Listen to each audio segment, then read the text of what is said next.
चलिए इस क्वेश्चन को सॉल्व करते हैं। क्या दिया हुआ है कि त्रिभुज ABC के अंदर एक वृत्त है जो भुजा AB, BC और AC को क्रमशः बिंदु D और E पर स्पर्श करती है। देखिए एक त्रिभुज बना लिए हैं, ABC एक त्रिभुज है, इसके अंदर एक वृत्त दिया हुआ है, ठीक है। कह रहा है क्या कि D, E और F बिंदु पर क्या करती है, स्पर्श करती है, हो गया। फिर AB बराबर 12, तो ये जो दिया है AB बराबर 12 सेंटीमीटर, ये टोटल जो है कितना है 12 सेंटीमीटर है, और BC 8 है, ये BC जो दिया हुआ है ये 8 सेंटीमीटर है। चलिए ठीक है। और AC जो दिया है ये वाला, ये आपका 10 सेंटीमीटर दिया हुआ है, ठीक है ना। तो कह रहा है कि AD ये वाला, BE B से ये वाला, और CF ये वाला है ना, कि लंबाई ज्ञात करना है, ठीक है ना। ये सब के क्या करना है, लंबाई ज्ञात करना है। तो देखिए तो हम लोग क्या कर लेंगे, मान लेंगे, क्या करेंगे, मान लेंगे कि मान लिया कि जो एक चीज देखिए कि स्पर्श रेखा, तो ये बाह्य बिंदु से स्पर्श रेखा आ रहा है कि नहीं आ रहा है, तो ये दोनों की लंबाई बराबर, ये दोनों लंबाई बराबर, ये दोनों लंबाई बराबर हो जाएगा। तो देखिए तो हम अगर यहाँ पर मान लें कि AD जो है वो बराबर होता है AF के, ये क्या है, स्पर्श रेखा है ना, ये क्या है, दोनों आपका स्पर्श रेखा है। अगर इसको x मानेंगे तो ये भी मेरा क्या हो जाएगा, x हो जाएगा, तो x हो गया। अब ये दोनों आपस में बराबर है ना, स्पर्श रेखा बाह्य बिंदु से जा रहा है, तो लिखिए तो BD बराबर B, इसको क्या मान लेंगे, y मान लेंगे, ठीक है। तो ये y हो गया, ये y हो गया। अभी देखिए AB स्पर्श रेखा है, तो दोनों आपस में क्या है, बराबर है, तो इसका भी नाम लिख दीजिए, CE बराबर CF, CE बराबर CF इक्वल टू क्या कर लेंगे, Z मान लेंगे, इसको क्या मान लेंगे, Z मान लेंगे, ठीक है ना। अब बनाने में आसान हो जाएगा, मान लिए। अब एक चीज बताइए कि AB जो दिया हुआ है 12 है, टोटल कितना है 12 है। देखिए AB जो दिया हुआ है 12 है, तो देखिए तो X और Y है ना। तो हम क्या कर सकते हैं कि AD अब प्लस DB इक्वल टू 12 हो गया। AB को दो भाग में तोड़ दिए। अब बताइए इसका वैल्यू कितना है, X है तो X लिख देंगे, और DB का वैल्यू कितना है, Y है तो Y इक्वल टू 12। इक्वेशन क्या आ गया, 1 आ गया आपका, ठीक है। फिर क्या करते हैं, इसी प्रकार लिखेंगे कि इसी प्रकार आप ले लीजिए ये वाला BC को ले लीजिए।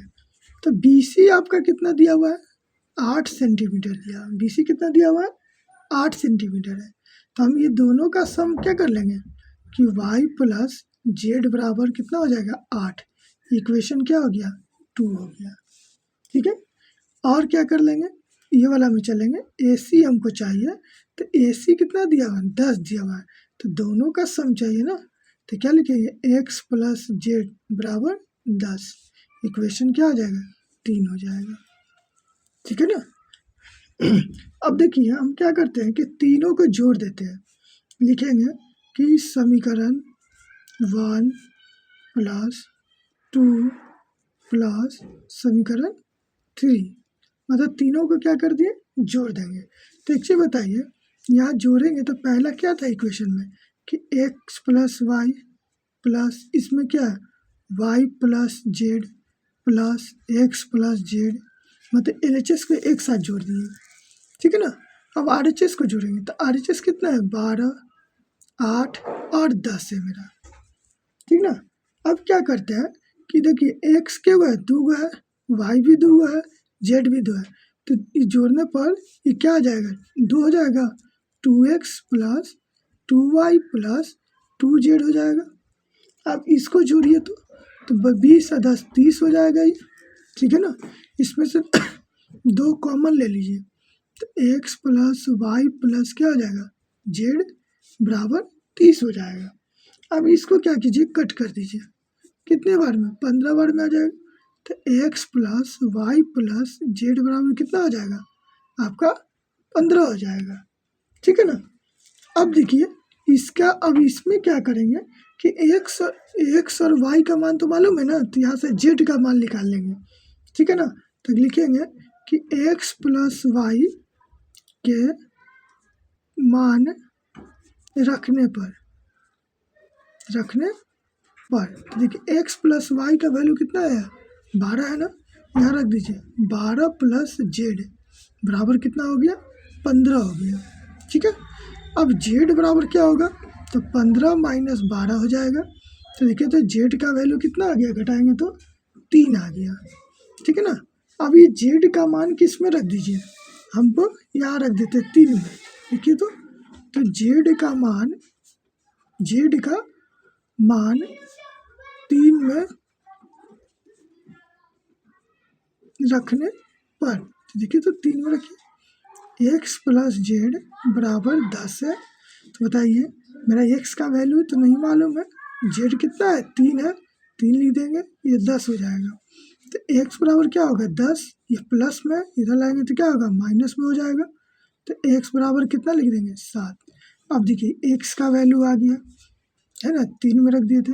अब क्या करेंगे, वाई का वैल्यू चाहिए ना, तो वाई के लिए क्या करेंगे, देखिए इसमें रख देंगे, एक्स का वैल्यू मालूम है, तो अब क्या करेंगे कि एक्स का मान 1 में रखने पर, तो एक्स का मान समीकरण किस में रखेंगे, 1 में रखने पर, तो 1 में रख दीजिए कि एक्स प्लस वाई बराबर कितना है, 12 है मेरा। तो बताइए एक्स का वैल्यू कितना आया, 7 आया है, तो 7 प्लस वाई बराबर 12 हो जाएगा। तो वाई बराबर क्या हो गया 12, ये प्लस में इधर लाकर माइनस में, तो वाई इक्वल टू कितना आ गया 5 आ गया। तो देखिए तो हमको क्या चाहिए था, एक्स वाई जेड का ही ना वैल्यू चाहिए था, मतलब सबका लंबाई कर रहा था, ठीक है ना। तो मेरा सबका लंबाई आ गया, तो यहाँ आप लिख सकते हैं, ठीक है ना, कि मेरा एक्स का वैल्यू कितना आया, एक्स का वैल्यू 7 आया, ठीक है ना। एक्स इक्वल टू क्या लिख देंगे, x equal to 7, y equal to 5 और जेड इक्वल टू कितना है मेरा 3 है, ठीक है ना। और कह रहा था क्या, ये नहीं कह रहा था आपसे कि ए डी बताइए, तो ए डी एक्स है ना, ए डी एक्स है, तो ए डी का वैल्यू कितना आ जाएगा, ए डी इक्वल टू लिख सकते हैं 7, और वाई, तो वाई क्या है, हमको सेकंड पूछा बी ई, तो देखिए तो यहाँ लिखेंगे कि बी ई बराबर कितना हो जाएगा 5 हो जाएगा, बी ई बराबर 5। और जेड में क्या पूछा, सी एफ का रहा है, तो देखिए तो सी एफ बराबर कितना आ गया 3 आ गया, ये बराबर क्या हो गया 3 हो गया। आई होप ये क्वेश्चन आपको अच्छे से समझ में आया होगा, अगर समझ में आया तो लाइक कीजिएगा, ठीक है। इस वीडियो में यहीं तक, थैंक यू।